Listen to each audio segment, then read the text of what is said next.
Hey, this is Evan Markatz, a dating and relationship coach for smart, strong, successful women. Welcome back to the Love You podcast. This is a place you can learn everything you need to know about dating and relationships, sex, and men from a man's point of view.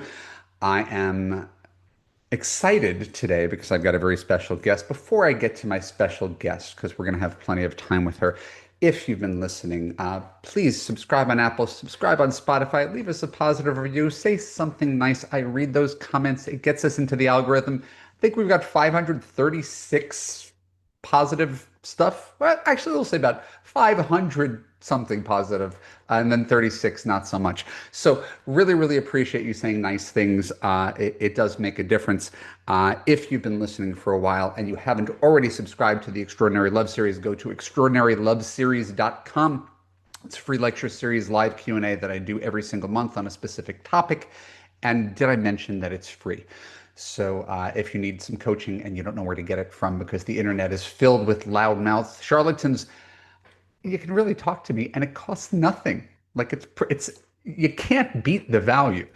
Um, Now I want to begin the real conversation.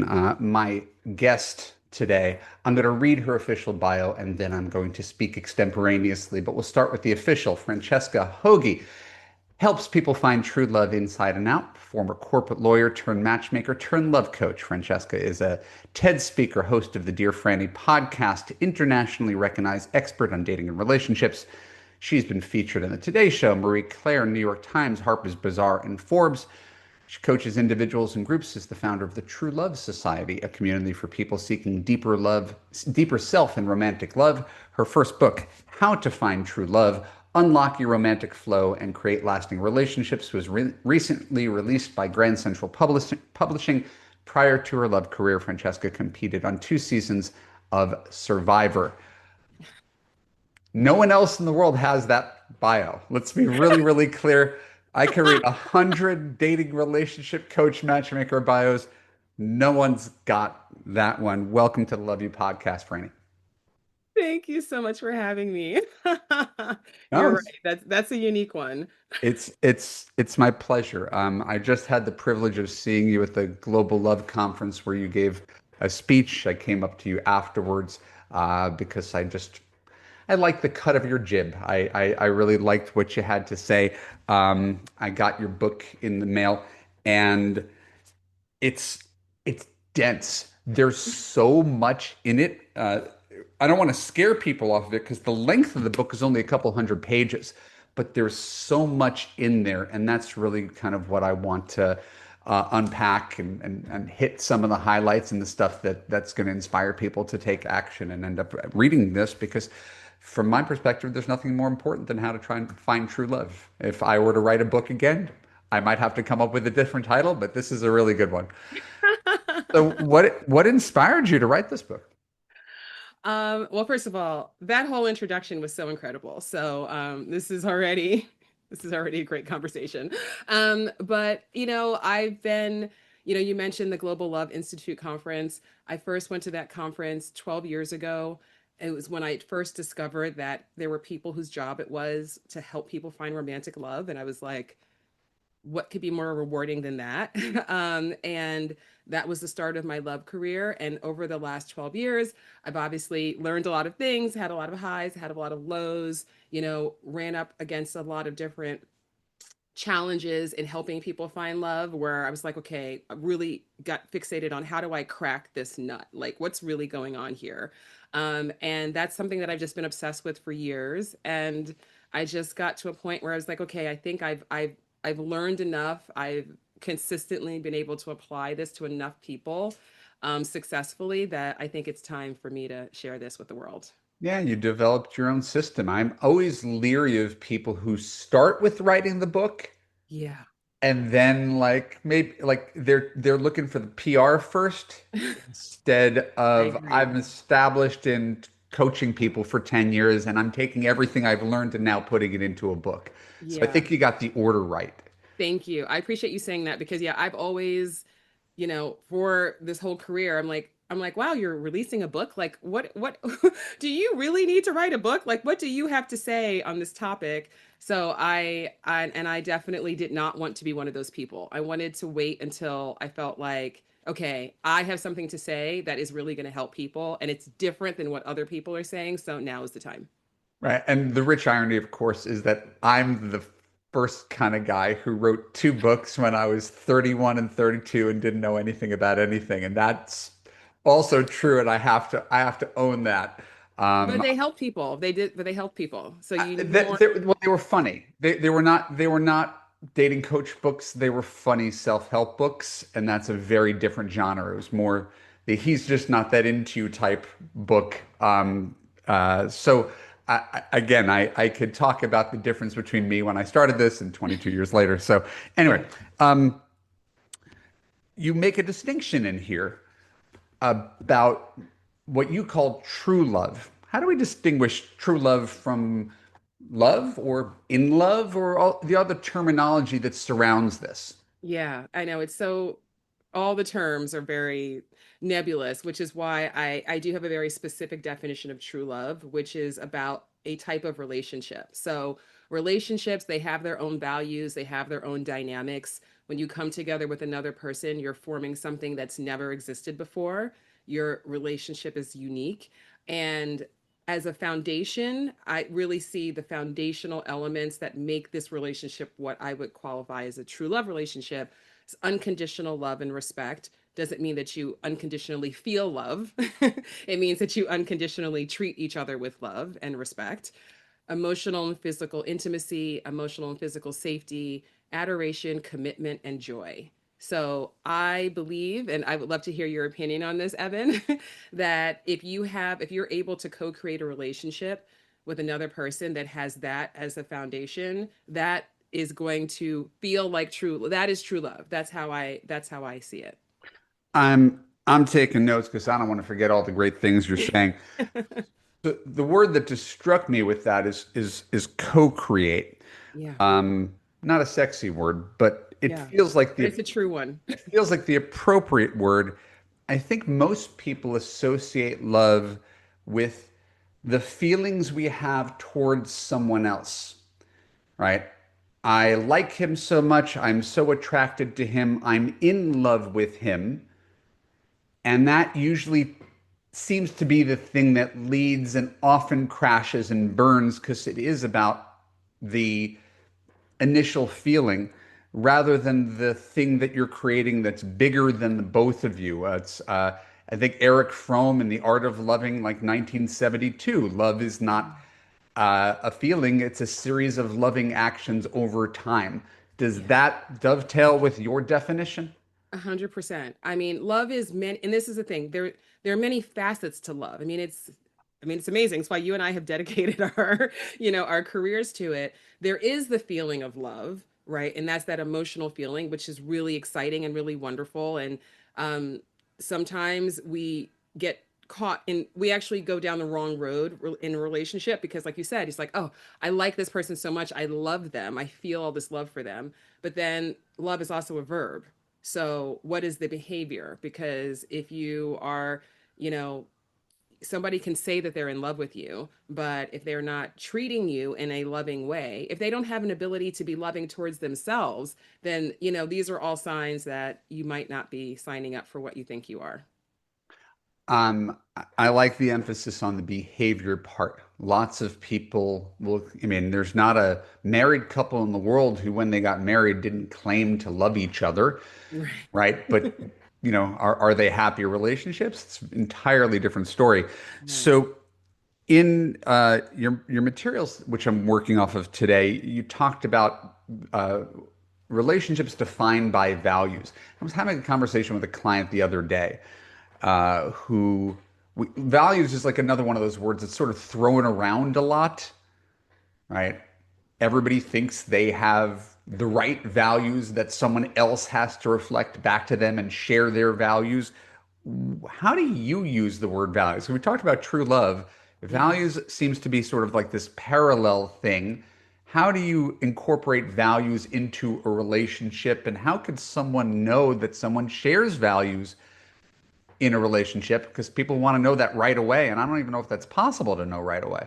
Yeah, it's not possible to know right away because what someone says their values are which is really, these are just the things that you find the most important in life. I mean, that's the kind of like the most generic definition of values. But we can say anything, and a lot of times, because actually I started doing this once I started matchmaking, was that part of my initial questionnaire was like, what are your values, right? And people would tell me all of the wonderful values that they have, but then once we start talking about, okay, well, how does this actually play out in your life? Like, what is the behavior that you do that is actually showing that this is the thing that you see is that you really believe is the most important? And there was often a really big gap, Mm. because like you said, like, people don't understand that this is not just an idea. You can't just think like, oh yeah, I value family. That's a common one, right? People say family first, I value family. But then you look at, where are they spending their time? How are they treating their family? How much are they actually giving their family what they need, you know?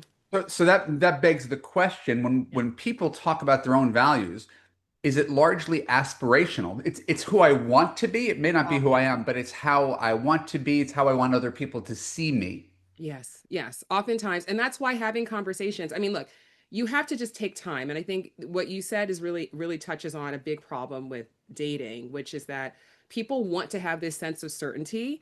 So they are like, okay, first date, tell me everything, right? I got this list of questions and I want to hug you.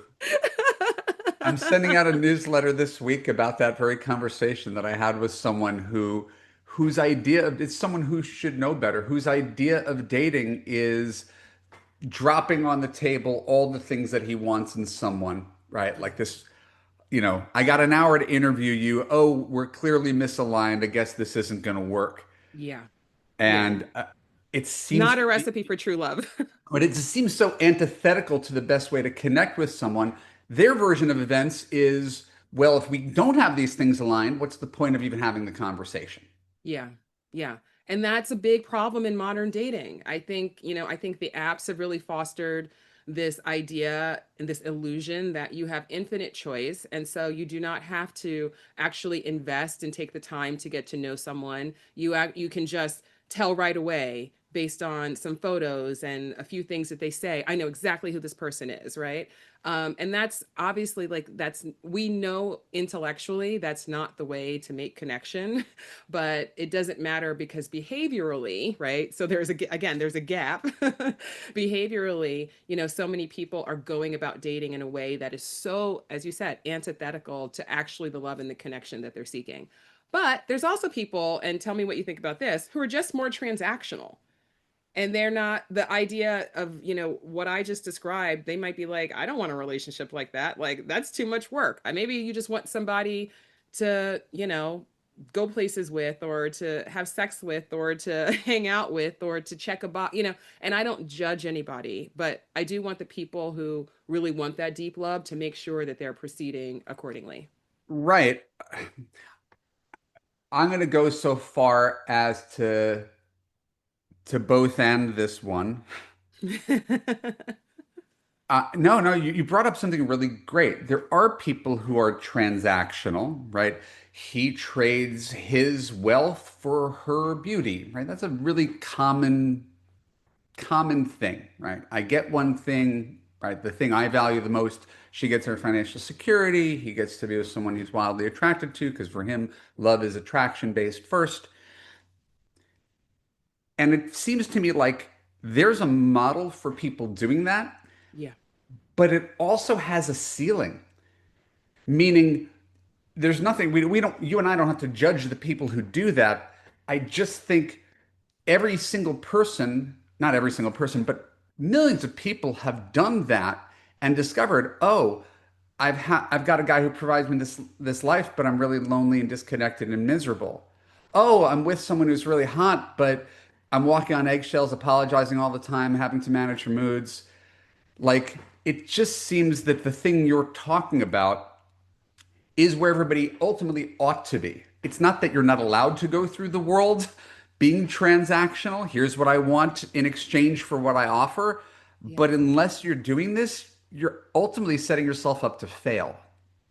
I mean, I agree with you, but I think this is why, as you said, there's so many, you know, if you have a transactional approach to relationships, there is a lot of guidance out there. You kind of know what to do, right? Like, like, hey, if I think the thing that makes me most valuable is that I have a lot of money, I know to lead with that. I know to make sure that everybody knows that I have money. I know that I need to take this person on a date to an expensive place and, spend money without thinking twice about it, right? You understand that. But if you are somebody who's like, okay, I want to go beyond that, I have hit the ceiling of the checking boxes transactional approach to love, and now I'm ready to actually feel the fulfillment in a relationship, then there's not that much guidance for people.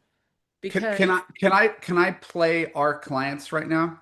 please. Can I like devil's advocate it a little Yeah, bit? yeah. Because you haven't said one word I disagree with, which makes for a boring podcast. Um, so I want to be a listener. I want to be a client right Yeah. now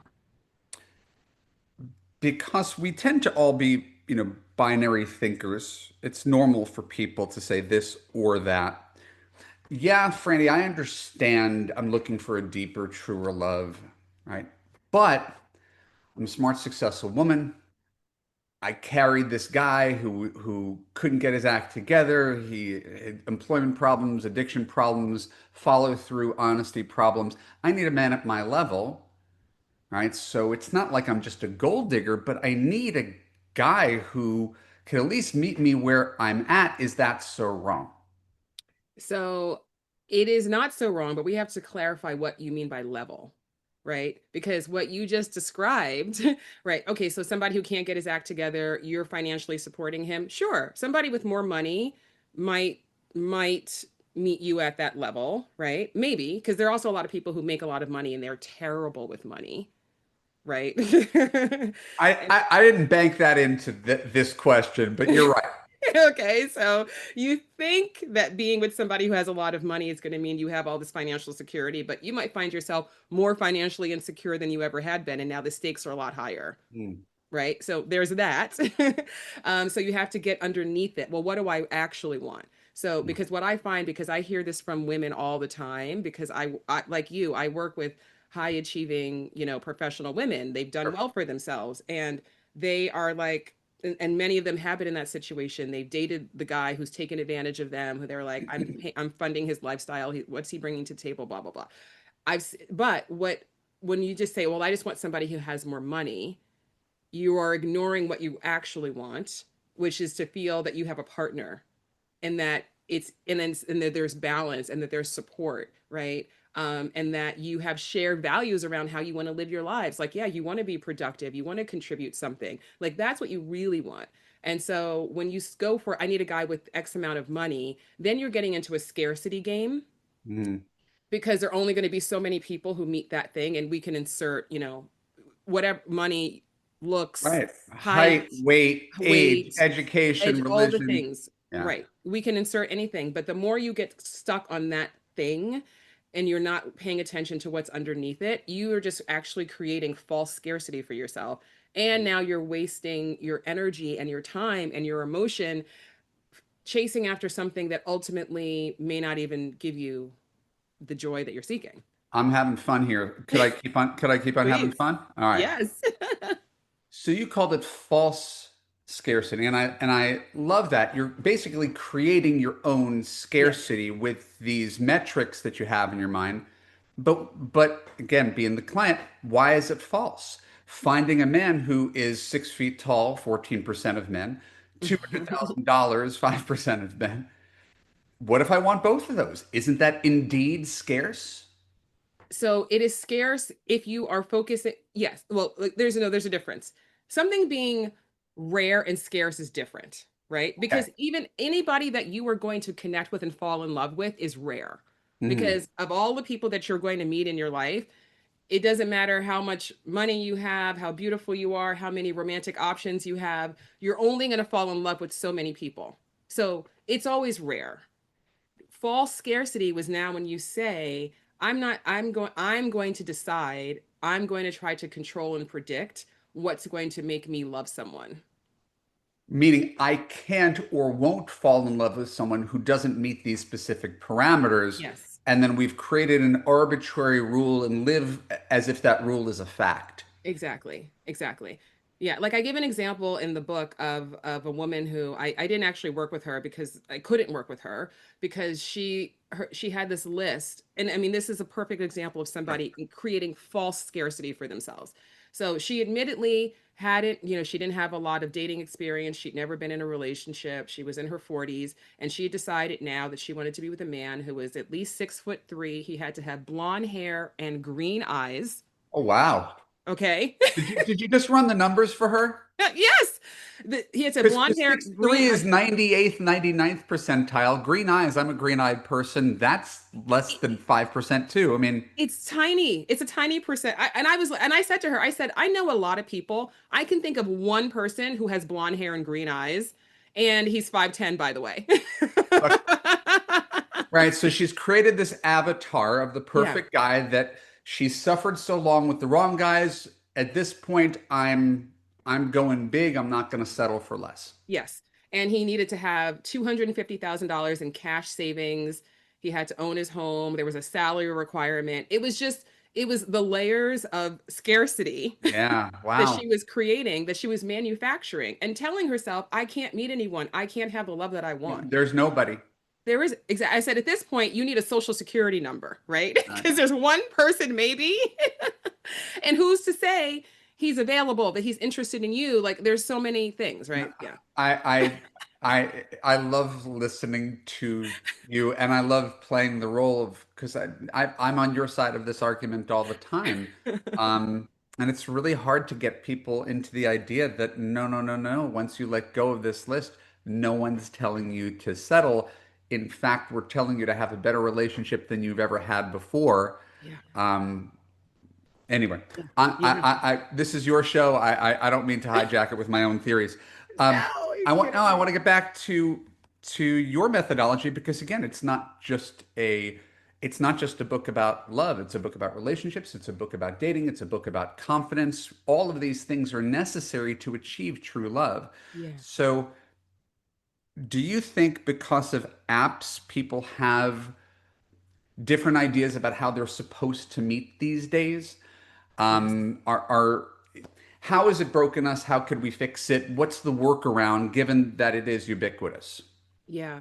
I think that apps have definitely broken modern dating. I mean, tell me what you think because you've been doing this longer than I have. Everybody who's listening to my podcast knows every fucking thing that I Okay. think. So I'm sure they're all bored with me. That's why I try to bring on other people who say the exact same thing as me. Just so they can know just how right you are. No, Um, no, no. I do find people who are aligned, but I'm sure you have a different take on it. So, yeah. um, Yes. it, I think, yeah. yeah.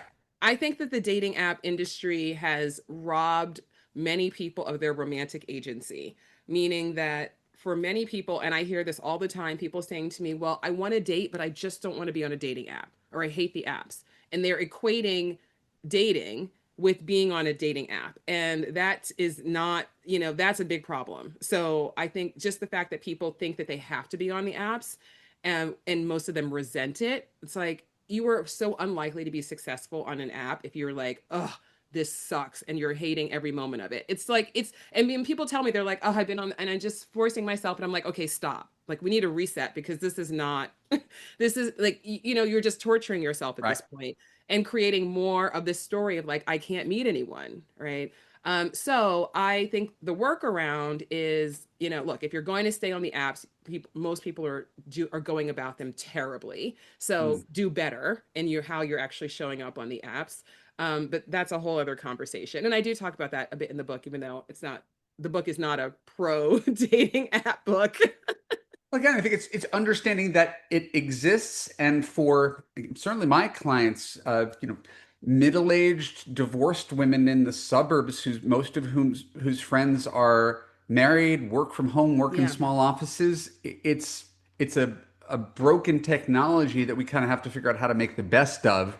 We Yeah. could opt out entirely, but Yeah. I don't know about you as a dating coach. I don't want to just work on someone's past and emotional health and Oh overcoming their no. Yeah. blockages. We need to get them dating, Yeah. and it's really, really hard to generate opportunity. How do you tell people to generate opportunity outside of apps? So first of all, I have what I call the meet cute mindset, which is just the belief that every time you leave your house, you have the potential to meet someone special, which Love is that. true. And it is a state of mind, and it changes how you show up in the world and your openness to serendipity, your openness to flirting, your openness to saying hello, to noticing someone, to notice that you're being noticed. Like, so even just that mindset shift is the first step, right? I Um, want to just pause yeah. and acknowledge how often you talk about flirting in your book.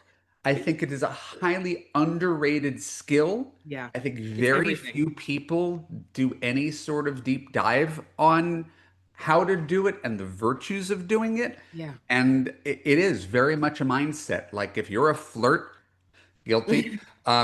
You flirt with old men and dogs and little kids. Yeah. It's like a whole way of being Yeah. in the world, and I feel like anybody could access it.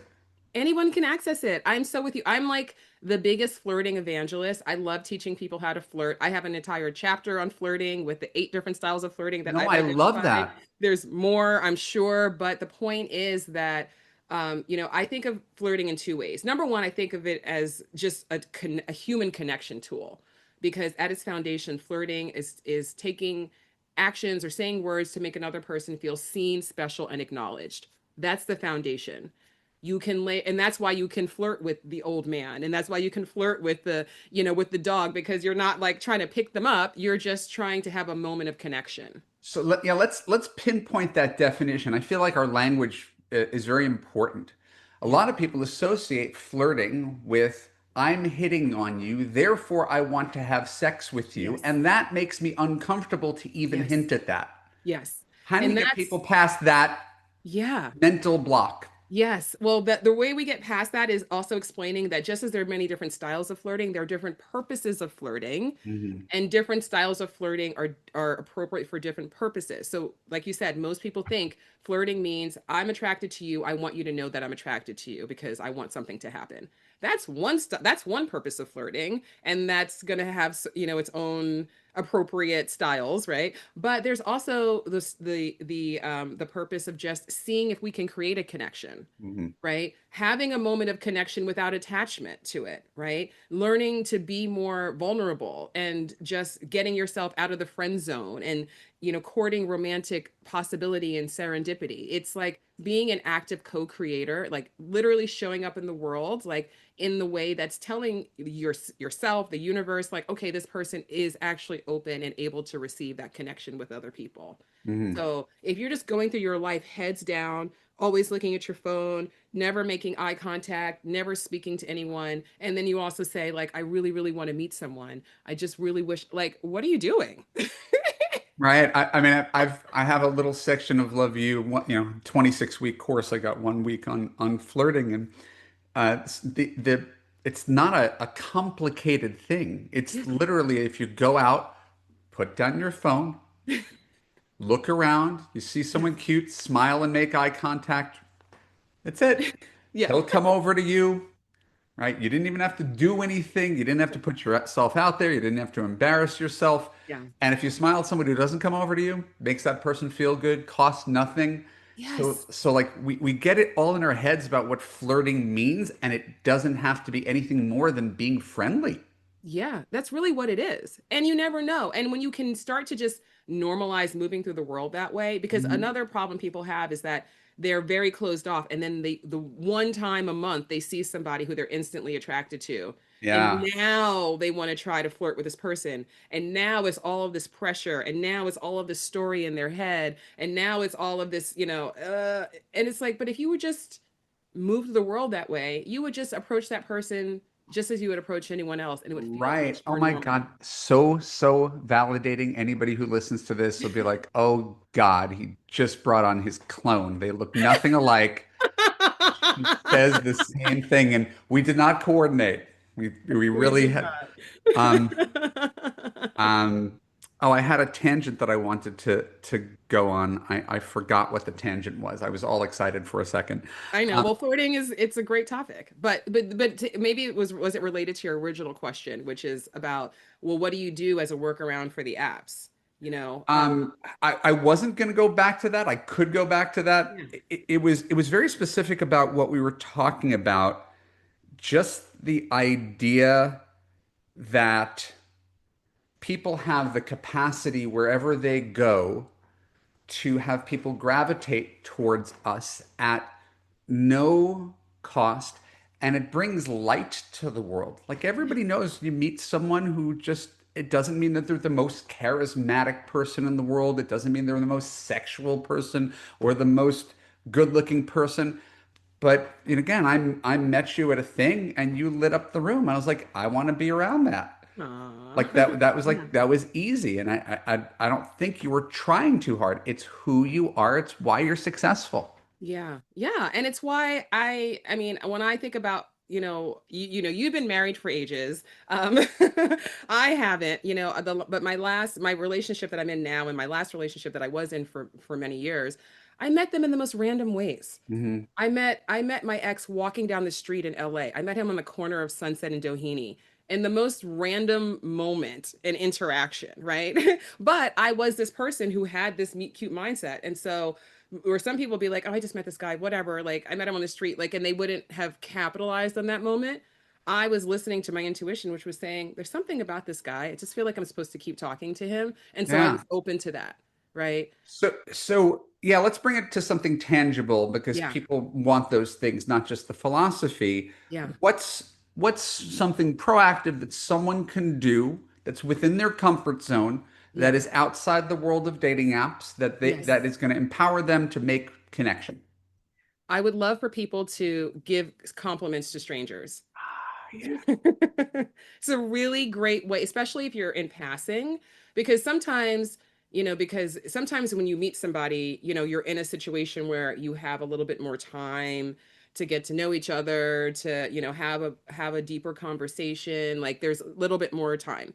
But sometimes it's like this is a moment, right? And so what can you do to capitalize on that moment? You can say, I really love your shoes, Hmm. or that color looks great on you, or like you have such a great smile, or just anything. It literally doesn't actually matter what you say as long as it's sincere and it's not creepy, right? Like like you don't need to say, oh, you're hot. Like that's not like No, women you don't want you to you hear. get you become a little bit more specific than that, and Yeah. it's funny. I never thought of it like as a technique. It's like an extension of my personality. I've never had a thought that I kept to myself, and that includes complimenting people. Yeah. My wife, I go up to women. I was like, "Hey, where'd you get those fishnet stockings? I think my wife would look great in those." And she's like, "Why is this guy talking to me about my fishnets?" I was like, "No, I'm genuinely those look great. Where could I get them?"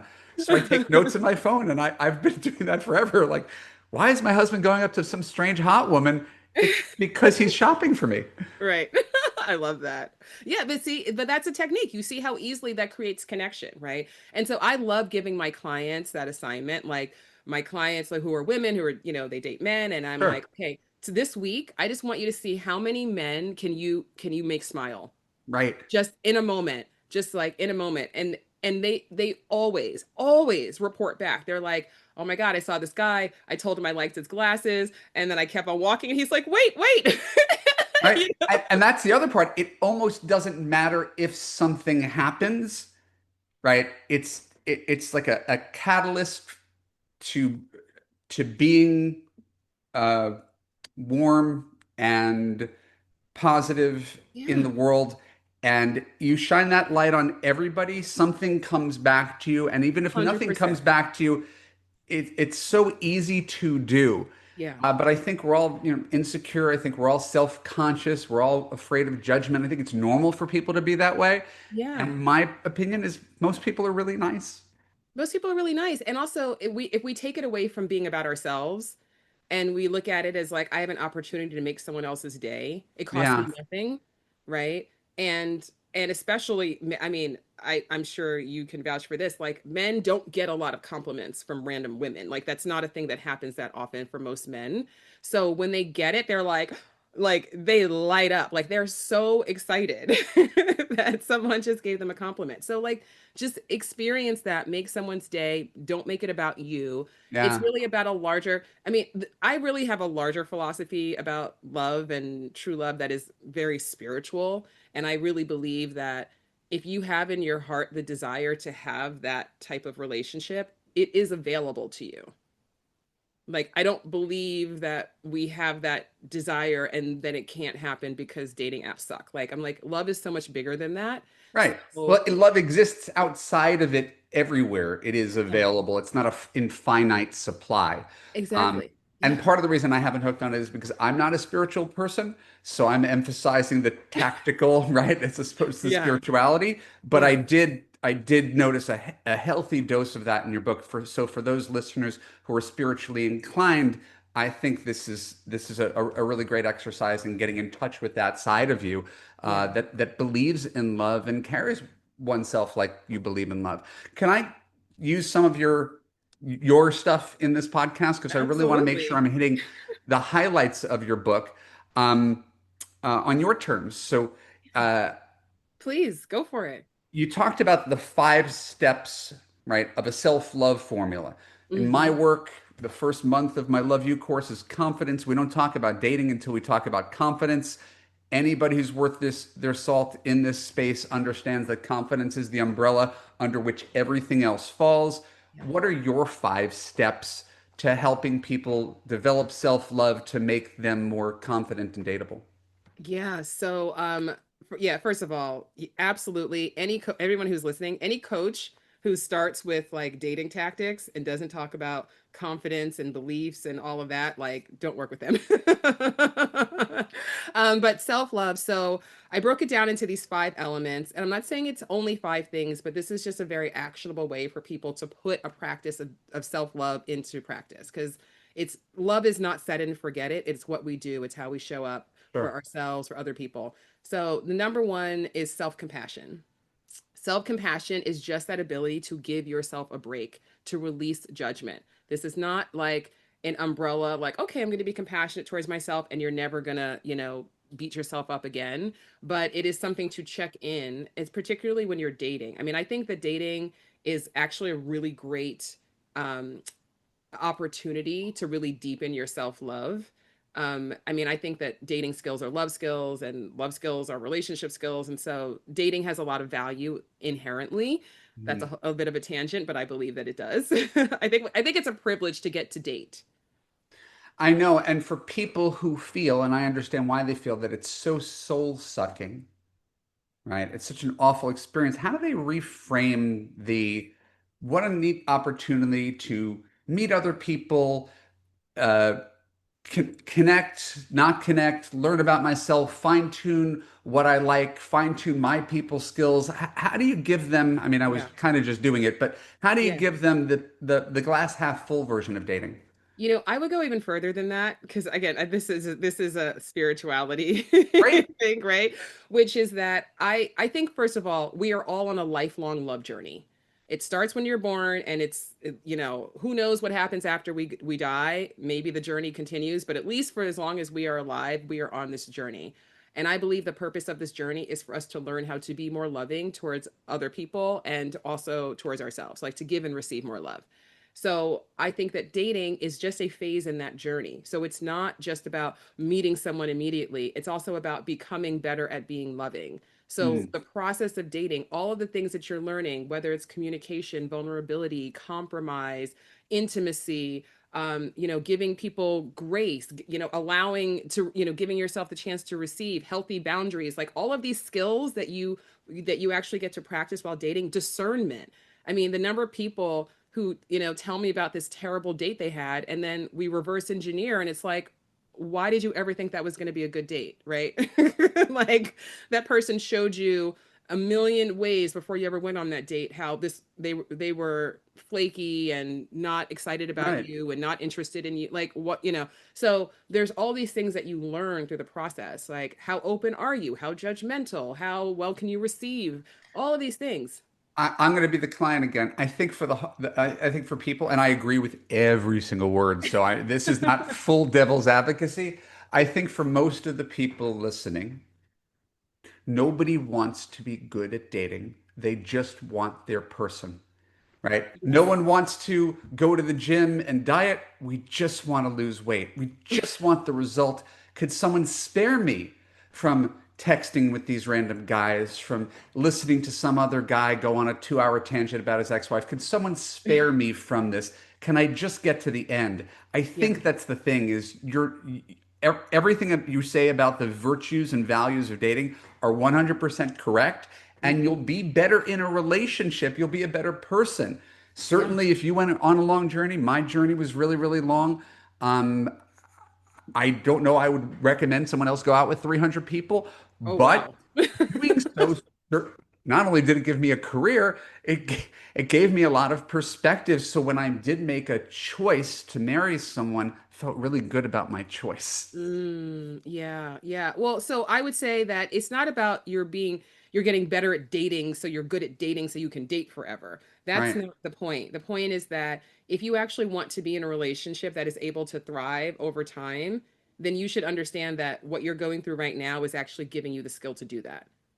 Right. So the idea that and most people date terribly because even those examples you just gave, oh, I've got to listen to another guy talk for 2 hours about his ex-wife. No, you don't.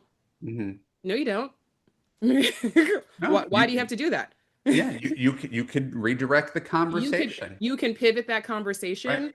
Why would you sit there for 2 hours talking about something you don't want to talk about? Right. I don't understand that, right?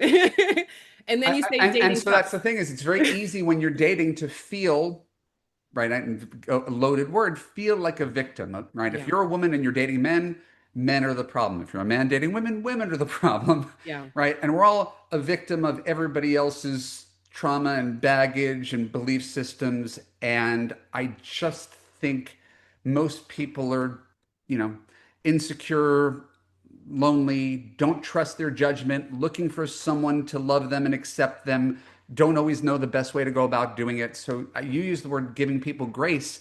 I really love that as a philosophy is, leave someone in a better place that you found them.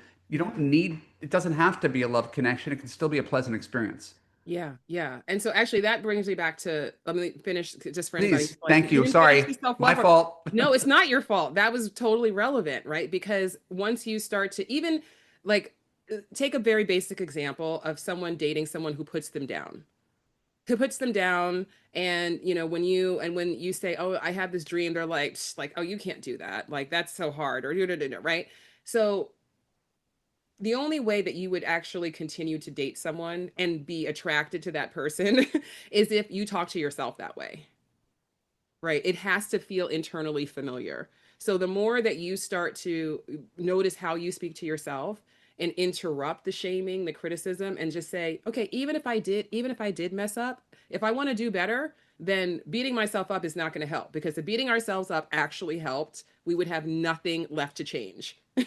Literally. We would have shamed everything out of ourselves. It doesn't work. It actually just blocks you. So self-compassion is just that practice of like, okay, I'm going to give myself a break and I'm going to figure out like, okay, how do I move forward? And Mm, then the next step is self-worth. And this is really what it's all about, just really the belief that you are inherently deserving of good things, yes. including love, including intimacy, including respect, and including thriving in your life and all of those things. But it's very difficult to feel that way, certainly feel it all the time, because we live in a world that's told us in so many ways that we need to jump through many endless hoops in order to actually be good enough. Mm, So this is an active practice of recognizing that, okay, if I think of a newborn baby born into the world, mine or anyone else's, what does that baby have to do to be worthy of love, of respect, of kindness, of right. good health, of like what? Probably nothing, unless you're a sociopath, right? You And then I love that thought experiment. So why are we so cruel to ourselves when we all started as babies worthy of love? Exactly. So if you can agree that a newborn baby is worthy of love inherently, then perhaps you can accept the possibility that that applies to you as well, because it does. And then going back to love as a verb, you're not going to just feel worthy all of a sudden because not endlessly. It's not set it and forget it, but you can start to train yourself to take a high self-worth action. So you can Mm, say, well, if I did truly believe that I was worthy of having the love that I wanted, if I did truly believe that I was deserving of connection and people who respect me and value me, then what might I do next? yes. Yes. I love that. If I were in the business of making little Lance Armstrong style bracelets, it would be, what would a confident woman do? Like, let's just Mm, work backwards from what, right? Same exact thing. If I had yeah. high self-worth, if I were confident, how would she handle this interaction? How would she handle this text? Yes. And if we just operate, that's why my metaphor is you're the CEO of your love life and men are the interns applying for a job. If you just start from you're worthy, is Yes. this bringing me joy? Is this making me happy? Do I feel safe? And anything that violates that, get rid of it. Yeah, it's a no. It's a no. Yes, exactly. So then, and then once you make that inquiry, you take that high self-worth action, then the next step is you validate yourself. There's so many people who are doing hard, hard, hard things all the time and robbing themselves of any confidence because they don't give themselves any credit. Hmm. Right. So we build confidence by doing something that's hard, that's challenging, that pushes us. And then also we have to be able to acknowledge that we did it. Right. Otherwise, it's just a treadmill of endlessly doing, Right. doing, And doing. that's what happens to independent single women, right? They don't have anybody who's the cheerleader in their corner, right? Yeah. My metaphor is they've, got one strong muscle. It's the one at work where, Yeah. they're very resilient and have learned to navigate and climb and succeed. And when it comes to love, because they haven't had success in love, it's so much more fragile and they lose their belief in themselves. One guy rejects them and I'm going to take the next year off of dating. You'd never Yeah. take the next year off of work if you had a bad day at work. Yes. Yeah. Yeah. That's a good line. It's very true. And that happens all the time. But this validation, because whether it's, I mean, look, and even if you're single, it's not like, or even if you're in a relationship, if your partner is the only person who validates you, are you going to actually feel like you need to do it too. You need to be able to receive it, right? Like, can you receive a compliment? Because if you can't receive a compliment, then you're probably not as open to receiving love as you think you are. Can I ask a question? This Yeah. is off of our written materials. Yeah. Uh, did you get that kind of unconditional love from your parents growing up? Is this why you're this way, or did you It develop this is. yourself? Because I also had that same thing Yeah. because it comes more naturally to me. Yeah. I could kind of reverse engineer people and tell Yeah. them what to do. But if you were not given that constant love and reinforcement that you are great and you could do anything as a kid, it's It's hard to hard. convince yourself as an adult. It's hard. It's hard. And yes, like you, I was so blessed. And I mean, and I, and acknowledges in my book, I say, like, this is this is my parents. Like, Right. I was born into the greatest of fortunes, which is a Mhm. loving family. Yep. I had two parents who loved each other. They showed each other, they showed us in action every day what that looked like, what that really meant. In my house, we always treated each other with respect. Like, you can be mad, you can have a disagreement, but you can't name call. You can't, like, like, there was always this very basic level of, like, we love each other and we show each other that we love each other. Mm. And so that is a blessing. And I feel like, I don't know how you feel, but I feel like I have a responsibility because I did have that. And so it's not that I had not struggled my own journey of, in romantically and feeling good enough and like all of those things, but I have had this really strong foundation of just knowing that, like, yeah, I am loved and I am lovable and I do deserve love. And I also was lucky to have a father who would talk to me about relationships and would actually say, like, you really need to pay attention to people's character. How do they treat the people in their lives? How do they treat their mother? How do they speak to the waiter? Like, my father really, he pointed those things out to me repeatedly growing up, which, yeah, I feel really lucky. Yeah, I think the certainly the clients I'm proudest of are the ones who did not have that and overcame that Yes. later in life. When Yeah. you see someone Agreed. who, divorce abuse and comes out on the other side and then finds someone to validate her belief in herself and they live happily ever after. There's nothing more Agreed. gratifying. What should people do now that they've listened to you? Would you like them to go buy your book? Would you like them to go to your website for coaching? What's the action that they should take? How should they go and find you? I mean, I would love for them to buy my book if this resonates. I really do take the reader through a process that starts with mindset and then gets into what I call heart set about your beliefs, and then gets into soul set, which is about this higher connection to this like deeper, higher love journey that we're on, and intention and gratitude and courting serendipity and all of those good things. I love it. And then skill set, which is what are the foundational dating skills that you can actually go out in the world and meet someone um, on an app, but also off an app, right? Let's reclaim our agency. So if that resonates with your listeners, viewers, please, I would love for you to check out the book. It's also, I want to add, if anybody has Spotify Premium, it's included, the audiobook. I just recently discovered that. So you don't even have to pay for it if you have Spotify Premium and you like audiobooks. And I did read it. So if you like my voice, then you get to hear it for hours. Super cool. Um, Um, but you yeah. could find Franny at on all social media channels at Dear Franny. You Yep. could find her everything except for YouTube, where it's True Love Society. Yes. But she's also very Googleable and very unique. Website is, and these will be linked in the show notes. Francescahogi.com. I just followed her before I got here. I had the pleasure of meeting her in real life, but I just followed her online. So now I'm going to be exposed to all of her content. And I would really encourage you, especially if you're listening and you're like, Evan just doesn't go deep enough.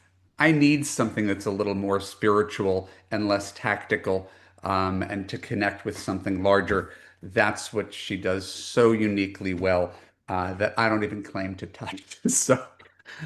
I'm always looking for to share resources who I can, differentiate, who have, good philosophies but bring something unique to the table. So I was thrilled to have an opportunity to talk about you and your work here today.